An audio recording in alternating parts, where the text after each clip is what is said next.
La parole est à Madame Laurence Harribagé. Merci, Monsieur le Président. Ma question s'adresse à Monsieur le ministre de l'Intérieur.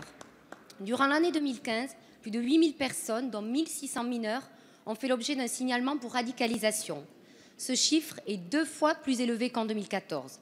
Qu'elle frappe sur Internet, dans le milieu carcéral, dans les lieux de culte, au sein même de nos villes ou des associations, notamment sportives, la radicalisation est complexe à appréhender. Tous les visages de la France peuvent être touchés.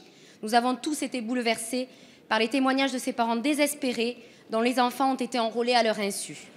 Dans mon département, en Haute-Garonne, 200 individus font l'objet d'un suivi, soit parce qu'ils sont déjà radicalisés, soit parce qu'ils sont en voie de l'être.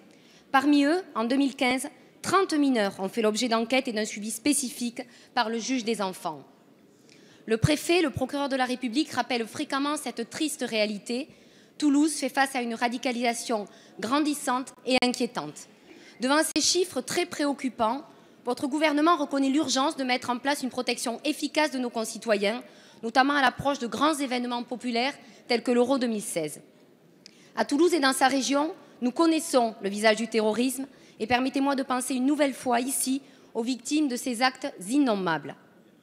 Monsieur le ministre, au-delà des exigences de sécurité, la lutte contre la radicalisation, en particulier de la jeunesse, doit devenir un chantier national prioritaire.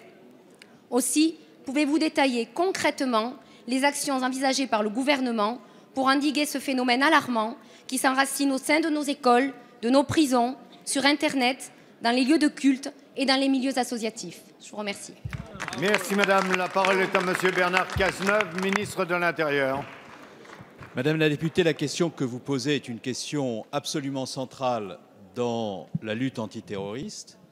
Et nous avons pris beaucoup de mesures concernant le renforcement des forces de sécurité, les moyens supplémentaires donnés à nos services de renseignement, mais ce que nous faisons en matière de sécurité n'aura pas l'impact attendu si nous n'engageons pas des actions structurelles dans le domaine de la déradicalisation. Et vous me demandez d'être précis. Premier point, beaucoup de jeunes se radicalisent sur Internet. Nous l'avons vu à Marseille, où un jeune lycéen s'en est pris à un enseignant d'une école juive en s'étant auto-radicalisé sur Internet. Nous avons, pour faire face à cela, mis en place le blocage administratif des sites.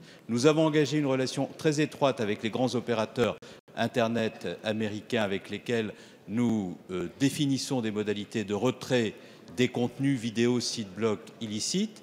Et nous avons mis en place un site Stop Djihadisme qui mobilise les familles et la ministre Laurence Rossignol est très impliquée dans ce dossier pour faire en sorte que nous puissions prévenir la radicalisation des jeunes.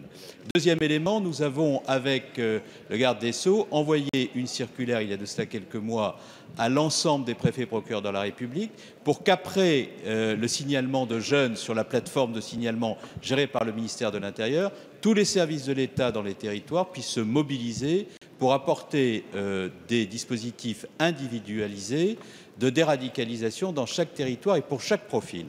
Troisièmement, il est absolument indispensable que nous mobilisions les musulmans eux-mêmes et nous tiendrons la semaine